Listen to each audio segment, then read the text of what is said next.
Mendahulukan sesama saudara seiman. 1 Korintus 10 ayat 24. Jangan seorang pun yang mencari keuntungannya sendiri, tetapi hendaklah tiap-tiap orang mencari keuntungan orang lain.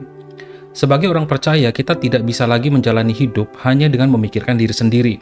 Setiap tindakan kita perlu dipertimbangkan dari sudut pandang, apakah ini akan membangun saudara seiman saya, atau justru melukai mereka?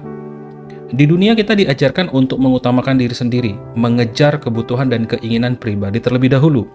Tapi dosa justru mendorong sikap individualis, memisahkan kita dari komunitas, dan menjauhkan kita dari orang-orang yang bisa kita tolong atau yang bisa menguatkan kita. Tuhan merancang kita untuk hidup saling bergantung satu sama lain, bukan hidup menyendiri. Setiap kali kita bertemu dengan saudara seiman, kita sebenarnya sedang berjumpa dengan Kristus. Maka seharusnya ada rasa hormat dan kasih yang dalam, karena kita tahu Roh Kudus juga sedang membimbing hidup orang itu. Jangan bersikap seolah-olah kita tidak punya tanggung jawab terhadap orang Kristen lainnya. Tuhan akan memintai pertanggungjawaban atas bagaimana kita memperlakukan sesama saudara dalam iman.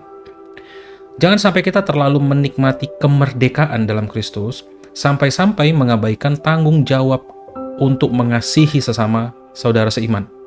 Roma 14 ayat 15. Paulus memang merayakan kebebasannya dalam Kristus, tapi ia juga sangat hati-hati agar tindakannya tidak jadi batu sandungan bagi orang lain. 1 Korintus 8 ayat 13. Ia tahu bahwa dosa tidak pernah hanya berdampak pada diri sendiri.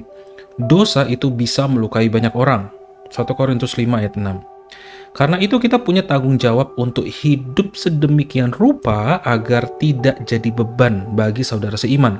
Kita perlu menyangkal diri dan membiarkan Roh Kudus mematikan kecenderungan egois dalam hati kita.